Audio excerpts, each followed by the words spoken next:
Okay, welcome to Module 6. Thanks for hanging in on our addendum there at the end of 5. So we've been talking about these 6 forms of triads. Triads are 3-note chords. So there's a few things we want to talk about triads. If you haven't already noticed, this video is going to be a lot shorter than the other one, because there's just several things about triads that I want to get into before we get off of this topic and move on. So the first thing, I'm looking at page 54, is the concept of the word voicing. Now, as an example, I think this is in the second paragraph, a C major triad, C, E, and G, as long as those notes are present at a given moment, that selection of notes is called C major. But it doesn't necessarily mean that those notes have to be right next to each other, like on the keyboard. Okay?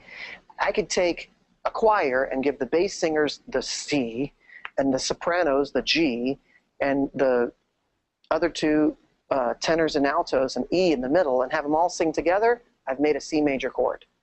I can take an orchestra. Now check this out. I can put the G on the bottom and give it to the tubas and the string basses. And I can put the E on the flutes way up on the top and have the marimba play a C, and everybody go like, boom, and we've made a C major chord. As long as those 3 notes are present and no other notes, it's C major. Now when we learn them right next to each other. C goes up to E, goes up to G, because we're learning the content of them. But outside of theory, when you go to make music, the notes could be anywhere. How you choose to place the arrangement of notes and where on the keyboard, or who gets which note, which section, is called voicing. Okay? So my friend Bobby plays keyboard, and I play keyboard. And if we sit down and play the same song, it'll probably sound different. Mostly because our styles are different. And mostly because she'll probably choose different voicings than I would choose. So voicings become a real differentiator for style. Okay? So you can play a chord all kinds of ways on a keyboard or on a fretboard or with a kazoo band. Whatever your palette is, the chord is still the same if those 3 notes are present. If you've got, and I'll just give it to you, last module we went to D diminished, which was a D, F, and A flat. If we all sang those 3 notes at once, divided up into 3 groups with each note, we've made a D diminished chord. It doesn't have to be right next to each other on the keyboard. So I could put a D right here in the middle, and an F down here, and an A flat up here, and I've just made a D diminished chord. Now when we start learning it, we start with D, F, and A flat, and that makes our diminished chord. But we can stick the A flat anywhere. And the F, that's also a D diminished chord. And how we move around where the notes are in different registers on the keyboard or the fretboard is related to voicing. So you might say, you know what, let me try a different voicing for that chord. In fact, I'll even go so far as to say that there are times when I'm playing in the Spirit and I feel like the Holy Spirit says, I want you to play these exact notes with this exact voicing in this exact rhythm. So he doesn't necessarily use those words, but I feel like there's a very specific way I'm supposed to play it. For whatever reason that is, and I just trust the Lord. Okay?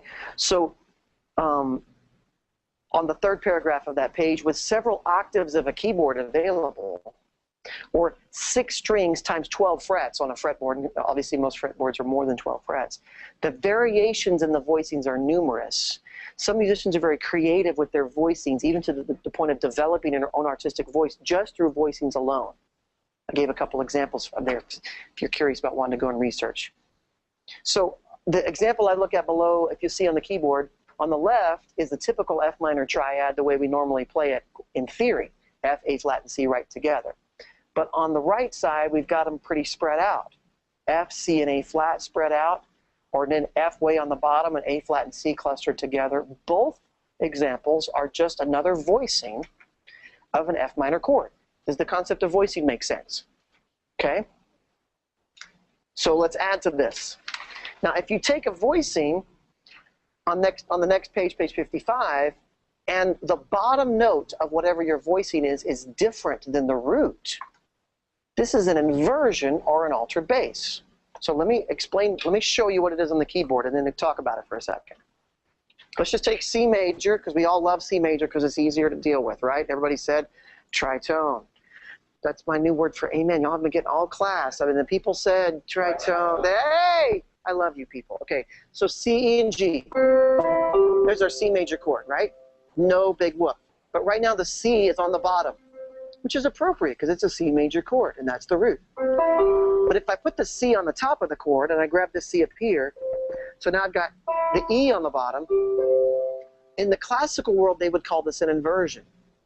Now, let me say this very specifically. I think in day-to-day music making, the word inversion doesn't get used very often outside of academia. This is my opinion, and my music professor from college is spinning in his grave, upset that I'm saying this. I think you should understand what the word means. But in day-to-day music making, of all kinds of music making, I hardly ever said, oh, no, we need the first inversion of the four. And if you think about this is with three-note chords, if you have 4-note chords or 5-note chords, now you've got even more inversion possibilities, and they've got this whole science and terminology on what those different inversions are called. And at some point, it's like, no, that's a C chord, but an E's on the bottom. And it's really that simple, and that's day-to-day music making.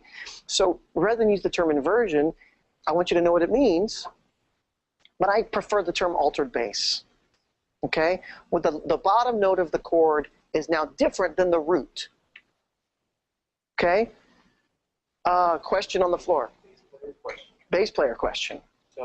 So noted. If the chord the band is playing is C. If the chord the band is playing is a C. As a bass player, I can throw in or... The question is this, as a bass player, I could throw in an E or a G. On some levels, yes. Because you're still playing a note that's part of the, and there's this word called tonality, that means of that particular chord or that key.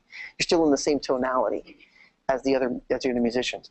Now, if you're a bass player in any kind of contemporary band, there's many times when the composer or the band leader, whoever's arranging, really wants that altered bass. So they'll say, play an E in the bass on the C, we'll call it C over E, and so forth. But when creating your own bass line, know that if the chord is C, now you've got at least the other two notes to mess with as options to create with a bass line.